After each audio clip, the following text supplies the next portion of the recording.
This is Realme 12X 5G, and today I would like to share a few useful camera tips and tricks for this device. So let me start by sharing two very tiny, small and quick bits here. So first, if you would like to quickly adjust the exposure of your shot, just tap anywhere at the viewfinder like that and drag the sun icon to the bottom if you would like to make your photo dimmer, or to the top if you would like to brighten up the scene. As simple as that.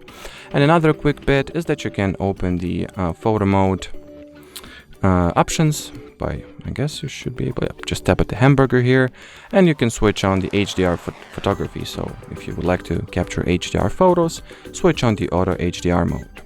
Now let's explore what available camera modes this device has to offer, starting with a pretty regular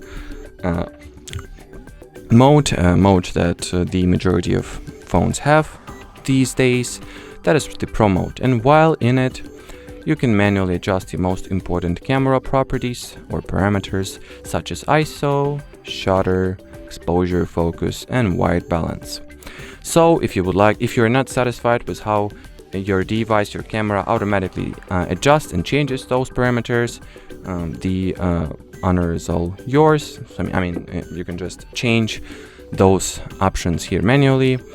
Or if you would like to get some particular result out of the pictures you create, you can also use the Camera Pro mode. So it's the feature that more, should I say, advanced camera users will definitely find useful. No doubt in that. And another interesting mode that you may have missed is called high res, and this its name is pretty self-explanatory. Let's take a photo in the regular photo mode, and I'll take an identical picture using the high-res mode to directly compare them. So let's see. This one is the regular photo mode.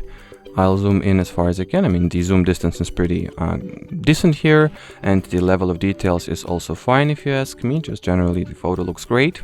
Now let's see the details of this picture. So details.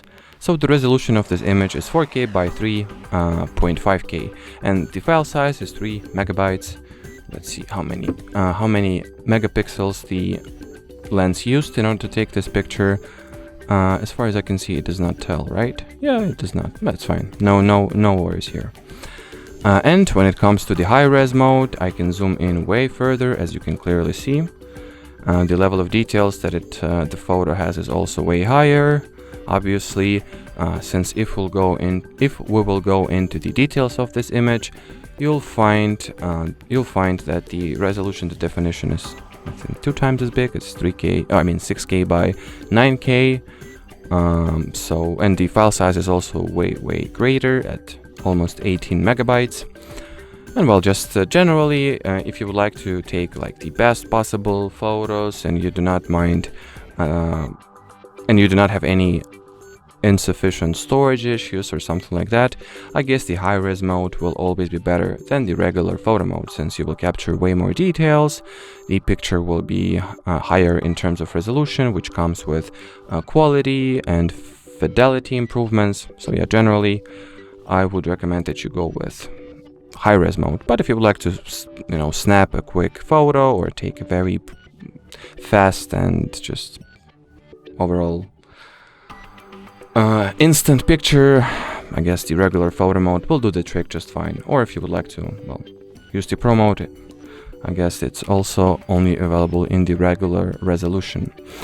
And well, the final small tip that I have for you guys is that you go into your camera settings and switch on the QR code scanning feature. Once enabled, your default camera app will automatically identify and recognize QR codes, and we will be able to process them through your default camera app. So you will not need to address the Google Lens, you will not need to look for and use some third-party QR code scanning apps or tools.